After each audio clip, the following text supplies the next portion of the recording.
pasti kan banyak nih pengguna jasa yang datang untuk registrasi email. Maksudnya macam-macam nggak sih Mas? Entah ada yang nggak bawa syarat-syaratnya atau ada yang datang tuh bener-bener nggak tahu registrasi email itu kayak gimana gitu.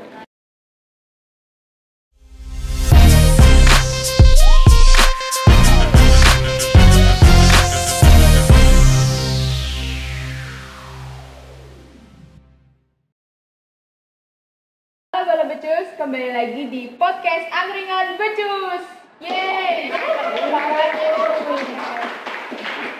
Nah, Bala Becus, kali ini kita mau bahas seputar email. Karena banyak banget nih yang nanyain di sosmed kita, mau registrasi email gimana caranya sih? Syaratnya apa aja? Nah, kita sudah mendatangkan narasumber yang luar biasa. Halo Mas Rudi. Iya, halo. Iya, oke. Mas Rudi, boleh dong perkenalan sedikit tentang Mas Rudi? Oke. Nama saya Rudi Bayu Prasetyo, saya bertugas di KPPPT Surakarta di seksi PKC 2. Untuk tugasnya salah satunya adalah melakukan registrasi email. Registrasi email. Iya. Jadi tiap hari tuh ramai banget ya Mas ya di Bea Cukai Surakarta mau registrasi email gitu ya. Iya, lumayan. Oke, Mas Rudi di Bea Cukai Surakarta udah berapa tahun sih? Oh, kebetulan saya baru, Mbak. Saya baru 1 bulan di Surakarta. Baru 1 bulan udah jadi narasumber podcast Angkringan Becus hari ini. Luar biasa. Tepuk tangan dong. Oke, Mas Rudi, pastikan banyak nih pengguna jasa yang datang untuk registrasi email. Maksudnya macam-macam nggak sih Mas? Entah ada yang nggak bawa syarat-syaratnya atau ada yang datang tuh bener-bener nggak tahu registrasi email itu kayak gimana gitu. Oh, kalau tentang registrasi email itu macam-macam, Mbak. Ada yang dia HP-nya dalam titipan lah, ada yang diwakilkan lah. Oh gitu. Jadi mungkin kebanyakan masih belum pada ngerti gitu ya Mas ya. Untuk registrasi email itu syaratnya apa aja sih gitu ya? Belum pada tahu gitu ya. Oke. Nah, hari ini kita mau kupas tuntas nih tentang registrasi email. Nah, sebelum kita lebih jauh lagi, boleh dong Mas dijelaskan ke Bala Becus semuanya. Registrasi email, untuk email sendiri itu peraturannya dari mana sih? Apakah dari Bea Cukai sendiri atau ada peraturan titipan dari kementerian atau lembaga yang lainnya? Oke. Kalau untuk registrasi email itu berasal dari Kementerian Informatika atau biasa disebut Kominfo. Dari Kominfo, berarti Iya. bukan dari Bea Cukai ya? Bukan. Oke. Nah, untuk registrasinya itu dari Permendag nomor 20 tahun 2021. Oke, berarti dari Kementerian Perdagangan gitu ya. Iya. Oke, Mas. Karena ini kan peraturan titipan, karena Bala Becus sebagai garda terdepan dari keluar masuknya barang dari luar negeri, jadi kita mengawasi handphone ya Mas ya? Iya, betul. HKT atau biasa kita singkat dengan HKT. HKT. Oke, dari luar negeri gitu Iya. ya. Jadi memang ini harus diregistrasikan menurut peraturan dari Kominfo. Oke, Mas, sebelum kita masuk ke syarat-syarat registrasi email, apa aja sih barang elektronik yang bisa diregistrasi emailnya? Disebut HKT itu ada 3 barang yang bisa diregistrasi emailnya. Nomor 1, handphone. Nomor 2, komputer genggam. Ya, Komputer genggam ya, Bala Becus ya. Jadi bukan komputer tapi komputer genggam. Terus yang ketiga? Tablet. Oke, berarti cuma sebatas 3 barang elektronik itu aja ya. Di luar itu tidak bisa ya, Mas ya? Tidak bisa. Oke, soalnya banyak juga yang nanya ke sosmed kita itu, kalau misalnya mau registrasi laptop bisa nggak? Terus atau registrasi sekarang kan jam tangan tuh banyak ya Mas ya yang bisa ada emailnya gitu. Saya juga nggak ngerti kok jam tangan ada emailnya gitu. Nah, ternyata banyak juga yang nanyain, oh jam tangan bisa diregistrasi emailnya nggak di Bea Cukai gitu? Berarti nggak bisa ya Mas ya? Nggak bisa. Jadi cuman handphone, komputer genggam, dan tablet. Oke, nah karena kita udah tahu nih apa aja yang bisa diregistrasi emailnya, sekarang kita masuk ke syarat-syarat registrasi email itu apa aja sih Mas? Oke, untuk syarat-syarat registrasi email yaitu nomor 1, dipastikan bahwa handphone itu berasal dari luar negeri. Oke. Yang kedua, untuk kedatangan tidak bisa diwakilkan membawa paspor dan bukti boarding pass. Paspor dan boarding pass. Betul. Selanjutnya? Ini ada dua jenis nih kalau bisa daftar. Yang pertama langsung di bandara tempat dia mendarat, yang kedua di kantor bea cukai terdekat. Nah, bedanya apa tuh Mas? Kita misalnya setelah mendarat langsung ke bea cukai untuk registrasi IMEI sama yang datang ke kantor. Kalau untuk yang melakukan registrasi atau dia declare bahwa dia membawa handphone atau HKT, maksimal satu orang 2 HKT. Nah, Maksimal satu penumpang 2 ya, Iya. 2 HKT. Oke, ini bukan kampanye ya guys ya. Oke, lanjut.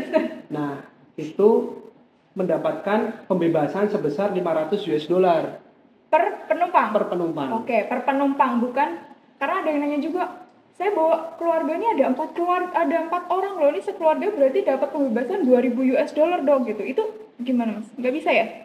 Tetap dihitungnya per orang. Per orang tetap ya, nggak Iya. bisa akumulasi gitu nggak Nggak bisa bisa. ya. Oke. Terus? Nah, ketika melakukan pendaftaran di kantor bea dan cukai atau di bandara tadi dipastikan mendapatkan namanya QR atau billing. Billing. Iya. Jadi stepnya pas datang itu Daftar. declare barangnya dulu. Declare Itu barang dulu. declare-nya melalui apa? Melalui ECD, ECD. Iya. Electronic Custom Declaration. Custom Declaration. Jadi boleh becus kalau misalnya dari luar negeri itu bawa handphone. Nah, jangan lupa untuk ngisi e-custom declaration. Oke.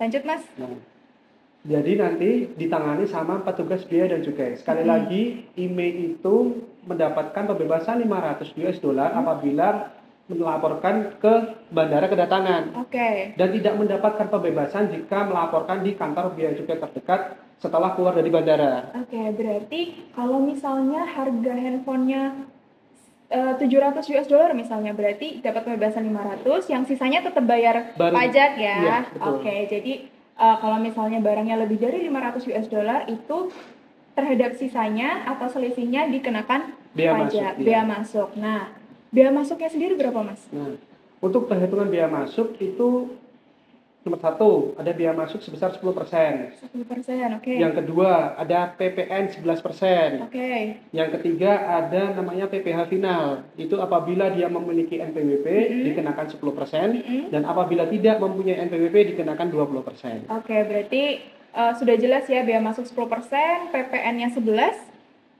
PPh-nya kalau ada NPP 10, Kalau tidak ada kalau nggak ada 20%. Iya. Nah, terus tadi bedanya sama yang registrasi IMEI tapi datang langsung ke kantor bea cukai terdekat. Jadi udah keluar dari bandara, terus dia baru mau daftar di kantor. Nah, itu kan nggak dapat pembebasan, Mas. Nah, Betul. itu gimana ketentuannya? Nah, kalau tadi contohnya misalnya harga HP-nya 700 dolar.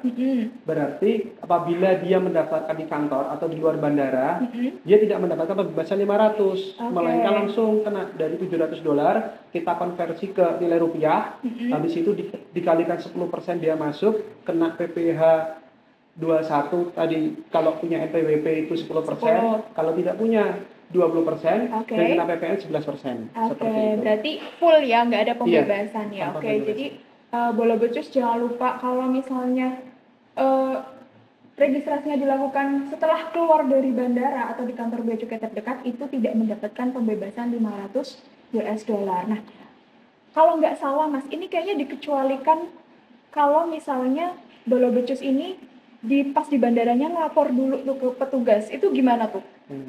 Jadi gini, untuk kedatangan apabila sudah melapor atau sudah declare melalui electronic custom declaration, dia akan mendapatkan yang namanya barcode. Nah, kalau dia sudah declare di situ, oh saya membawa HP 2 dengan email sekian dan sekian, dan dia sudah mengantri, ternyata sistemnya error, jadi tidak bisa diselesaikan saat itu juga, maka dia akan bisa dapat fasilitas pembebasan tetap dan juga bisa melapor di kantor bea cukai terdekat di rumahnya. Oh gitu, berarti nah ini bola becus yang penting dan ini banyak Mas ditanyain juga sama bola becus semuanya. Kemarin waktu di bandara nggak diarahin segala macam. Nah ini memang setahu saya ya Mas ya, di bandara itu pasti udah ada tulisannya tuh untuk registrasi IMEI gimana di mana. Nah memang bola becus kalau misalnya bola becus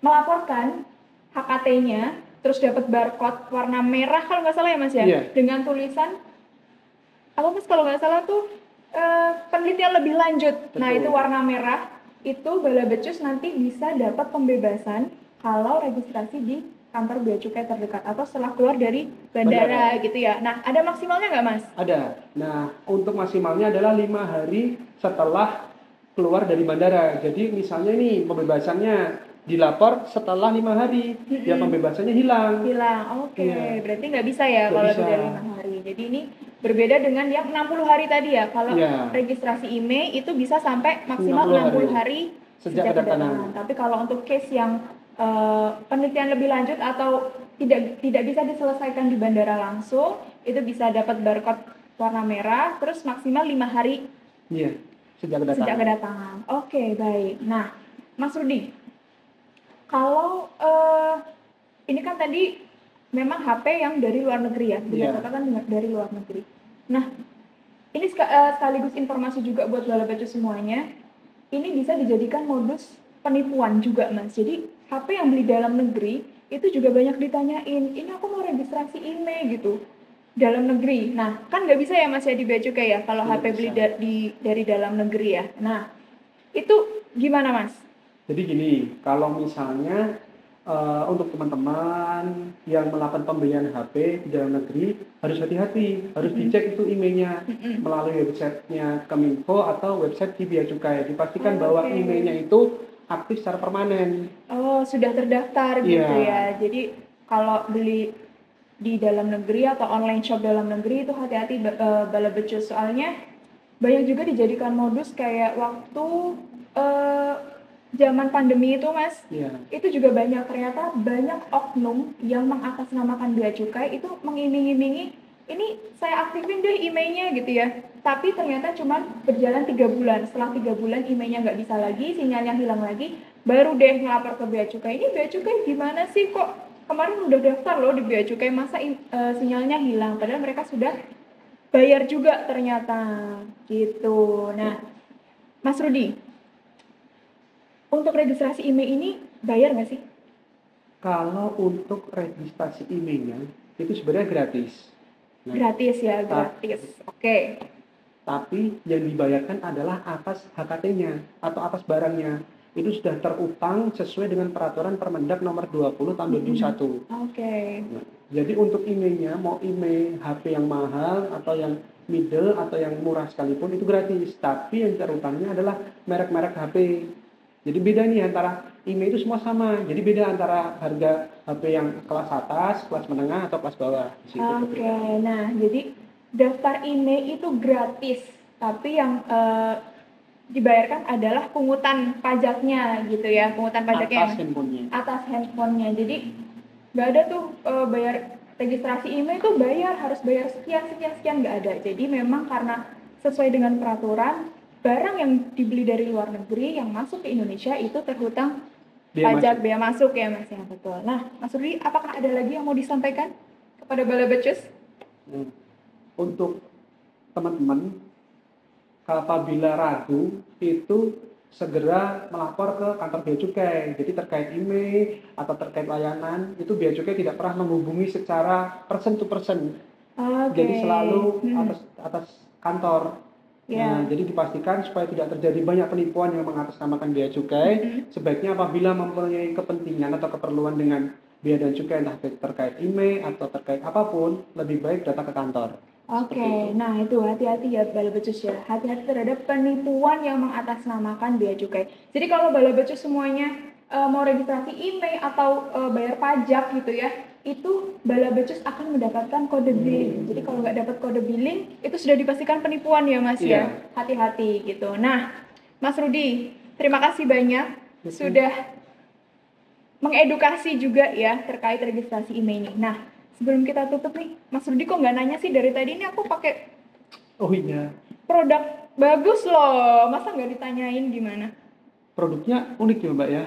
Lucu ya Mas ya. Ya? Nah, ini Bala Becus. Jadi di kantor Bea Cukai Surakarta itu ada yang namanya pojok UMKM. Nah, Mas Rudi, di pojok UMKM ini kita sudah ada macam-macam produk nih. Ada ini namanya apa sih, outer gitu ya Mas ya. Nah, ada outer, terus juga ada tas juga, terus ada macam-macam lah, sepatu juga ada. Nah, Bala Becus, mungkin ada saudaranya Mas Rudi atau keluarganya yang mau beli produk-produk UMKM sekalian nih Mas Rudi, kita support UMKM karena Bea Cukai itu juga sangat mensupport UMKM untuk go internasional atau go ekspor gitu ya. Jadi buat keluarga Mas Rudi mungkin atau Bala Becus semuanya yang mau belanja atau mau lihat-lihat produk UMKM di Bea Cukai Surakarta, boleh banget mampir ke Bea Cukai Surakarta di Jalan Adi Sucipto nomor 36 di Karanganyar. Nah, Mas Rudi, mungkin ada kesimpulan yang mau disampaikan tentang syarat-syarat IMEI secara garis besar gitu. Oke, kalau kesimpulannya kurang lebih satu, seluruh aktivitas atau seluruh rangkaian kegiatan dari Bea dan Cukai itu tidak pernah atas nama pribadi. Okay. Mau itu transfer ke billing ataupun aktivitas yang lain. Jadi dipastikan apabila Bapak Ibu atau teman-teman yang mendapatkan ancaman atau apapun penipuan dalam modus dan jenis apapun yang mengatasnamakan pribadi itu tidak benar.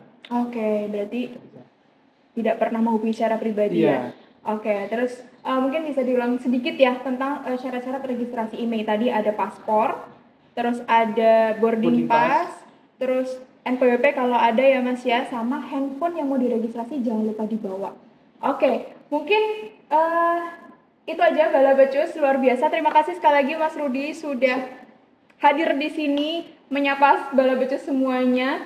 Kita nanti ketemu lagi mungkin di pembahasan selanjutnya. Terima kasih Bala Becus sudah menyaksikan podcast Angkringan Becus. Dadah!